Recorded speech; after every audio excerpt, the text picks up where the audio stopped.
Maringá alcançou ontem mais de 90% da população adulta com a primeira dose da vacina. E a vacinação continua para adolescentes e também a terceira dose para o público recomendado pelo Ministério da Saúde. O número de casos chegou a baixar bem, mas antes de ontem, na terça-feira, teve uma leve alta. Quem conversa com a gente sobre esse assunto é o coordenador do Observatório Unicesumar Covid, Guaraci Silva. Tudo bem, Guaraci? Tudo bem, Elaine? É um prazer estar aqui com você e com os seus telespectadores mais uma vez. Que agradeço. Agora, se teve um aumento antes de ontem, 112 casos, mas ontem já caiu para 60. Essa oscilação de alguma forma preocupa ou ainda os números são tranquilos? Não, os números ainda estão tranquilos, Elaine. A gente tem observado desde o início da pandemia que o dia de terça-feira é um dia em que há uma alavancagem no número de casos, talvez pelo represamento no final de semana, né? Então, isso tem acontecido já de forma constante. Quando nós tratamos como uma média móvel, aí a gente traz todos os números para um padrão e não há nada de preocupante no radar, pelo menos não por enquanto. Como é que está a situação dos hospitais? Os hospitais, em termos de enfermaria, a taxa de ocupação é em média 30% e é um número muito parecido também na UTI. Na UTI neonatal é que nós temos apenas 5 leitos e aí qualquer variação no número absoluto, no número relativo, representa muito. Mas também o acompanhamento nosso nos últimos meses é de uma certa tranquilidade, Elaine. Pelo andar da carruagem, se a gente puder dizer assim, a tendência é realmente conseguir reduzir ainda muito mais e aí começar a liberar mais o dia a dia das pessoas. Como é que está isso?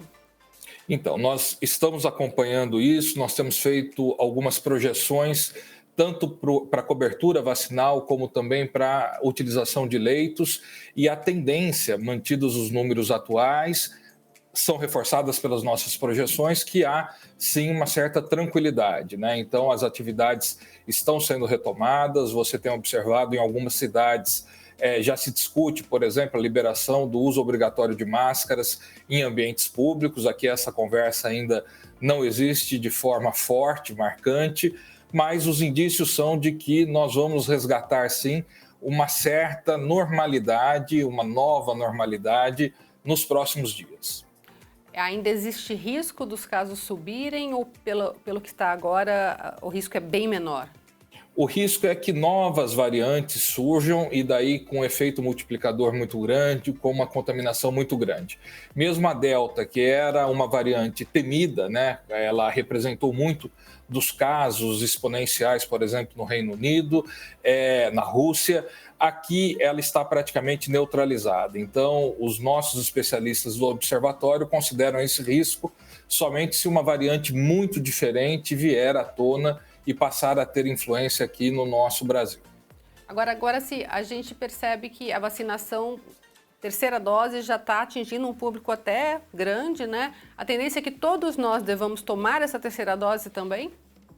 Não, o que os nossos especialistas acreditam, Elaine, que aconteça, a terceira dose vai ser aplicada nesse momento para os públicos prioritários, que são os que têm mais de 60 anos, são os profissionais da saúde e são também os imunodeprimidos ou suprimidos, né? Então, esse é o público prioritário para a terceira dose atualmente. Se acredita que depois a vacina da H1N1, assim como a vacina da H1N1, a vacina da Covid, passe a integrar o calendário anual do Programa Nacional de Vacinação. Então, todo ano, a exemplo do que nós fazemos com as vacinas da H1N1, nós também tomaremos a vacina, pelo menos para o público que não consta como público prioritário, a vacina do Covid.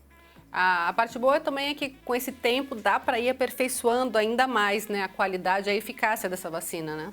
Sim, principalmente já contemplando as novas variantes que têm surgido, né? Que é o que acontece com a vacina da H1N1, né? Então, anualmente, ela é atualizada justamente em função das novas variantes do vírus. Isso deve acontecer também com as vacinas que combatem ou que minimizam o impacto da Covid. Neste momento estão sendo aplicadas vacinas em 12 anos para mais, né? É importante que os pais se conscientizem, porque não dá para a garotada ir sozinha, né? E não só os pais, né, Elaine? Infelizmente, alguns adultos ainda estão devendo a segunda dose. Nós tivemos, em função de uma atuação deficiente do Ministério da Saúde, um atraso no envio, principalmente da vacina da AstraZeneca, mas ainda em diferentes grupos etários aqui em Maringá, há pessoas que não se vacinaram com a segunda dose. Então, é muito importante o ciclo pleno de vacinação para a imunização individual e também para a imunização coletiva.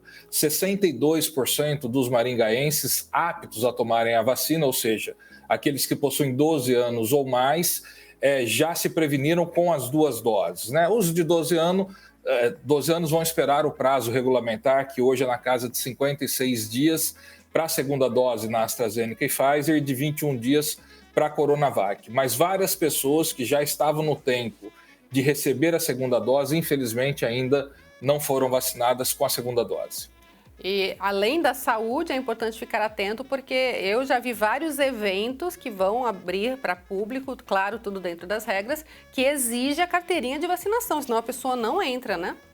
Sim, essa é uma condicionante polêmica, né? Muitas pessoas são contra, mas de fato ela tem um caráter pedagógico, né? Principalmente quando nós consideramos que alguns ainda não voltaram para tomar a segunda dose, né? Então, é uma política pública questionada por alguns, mas que induz uma cobertura vacinal plena para que a gente atinja o quanto antes uma proteção coletiva aqui em Maringá e no Brasil. Tá certo, então. Muito obrigada pelas informações, viu? Nós que agradecemos a oportunidade, Elaine. Até a próxima.